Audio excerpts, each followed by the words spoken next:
Poultry farm की सफाई कैसे की जाती है, क्योंकि बहुत सारे पोल्ट्री फार्मर इस चीज़ में गलती कर देते हैं, तो उनको सही प्रोसेस पता नहीं रहता, तो इसलिए बाद में बीमारियां आ जाती हैं उनके फार्म में। और आप देख पा रहे होंगे कि हमने अपने पोल्ट्री फार्म से लीटर को बाहर निकलवा दिया है। जो हमारी भूसी थी उसको हमने बाहर निकलवा दिया है, लेकिन फिर भी यहाँ पर जो गड्ढे थे उनमें थोड़ी थोड़ी भूसी रह गई है। तो इसको बाहर निकलवाने से पहले आपको कुछ चीज़ करनी होगी, वो मैं आपको बता देता हूँ। तो इस पर झाड़ू लगवाने से पहले आपको अपनी शेड के ऊपर की तरफ देखना है, वहाँ पर जाले हो सकते हैं, और उन जालों को आपको पहले साफ़ कराना है, क्योंकि जो भी धूल रहती है इनमें वो सभी नीचे गिर जाती है, और बाद में अगर उस पर आप झाड़ू ना लगवाओ तो ये बीमारी का एक कारण हो सकती है आपके नए बैच में भी। तो इसलिए सबसे पहले अपने फार्म की शेड पर से ये वेब्स यानी कि मकड़ी के जाले इनको साफ़ कराइए, उसके बाद नीचे फ्लोर पर झाड़ू लगवा दीजिए। और पूरा फार्म साफ़ कराने के बाद आपको अपने फार्म में डिसइंफेक्टेंट का स्प्रे करना है। तो मार्केट में बहुत सारे डिसइंफेक्टेंट अवेलेबल हैं, तो कोई सा भी आप यूज़ कर सकते हो जो कि पोल्ट्री फार्म की साफ़ सफाई में इस्तेमाल होता है। और उसके बाद लगभग एक हफ़्ता यानी कि एक वीक तक आपको अपने फार्म के पर्दे अच्छी तरह से खोल देने हैं।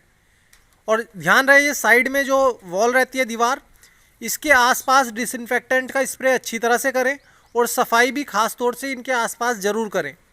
और लगभग एक हफ़्ता बाद आपका फार्म बिल्कुल पूरी तरह से सूख जाएगा, और जो भी बीमारियों वाले बैक्टीरिया रहते हैं वो सभी खत्म हो जाएंगे।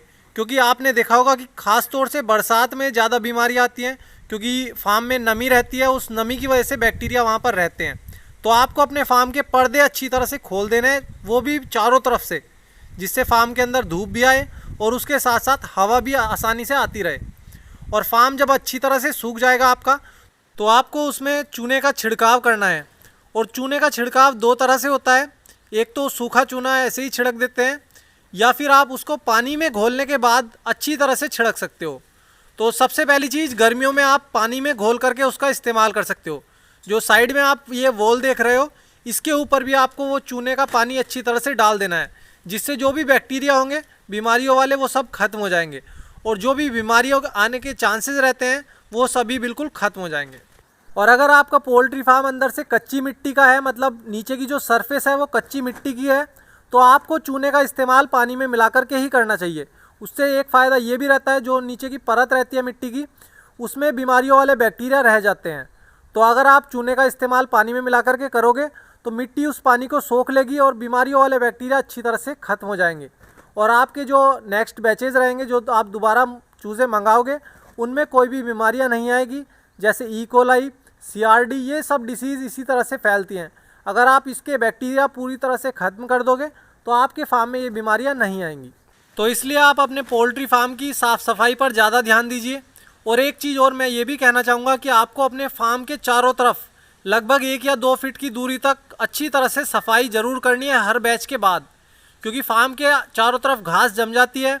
अगर आप उसको साफ़ नहीं करोगे तो आपके फार्म में आपको गर्मियों के मौसम में ख़ास तौर से परेशानी का सामना करना पड़ेगा, क्योंकि सुबह और शाम के टाइम पर्दे खोलने और बंद करने पड़ेंगे, और नीचे घास होने की वजह से आपको परेशानी होगी।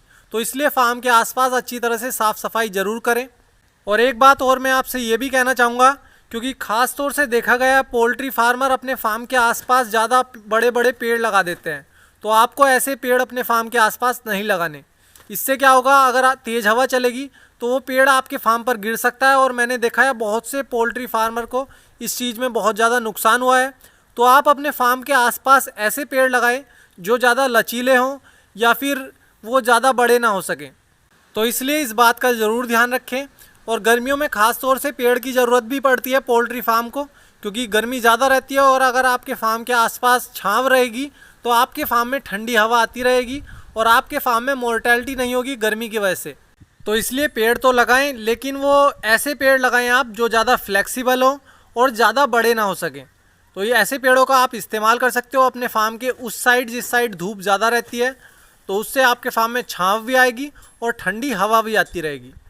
और आखिर में मैं आपसे यही कहूँगा कि आप जितनी ज़्यादा साफ़ सफाई अपने पोल्ट्री फार्म में रखोगे, उतनी ही कम आपके फार्म में बीमारियाँ आएंगी। तो इसलिए मैं आपसे कहूँगा कि साफ़ सफाई पर ज़्यादा ध्यान दीजिए।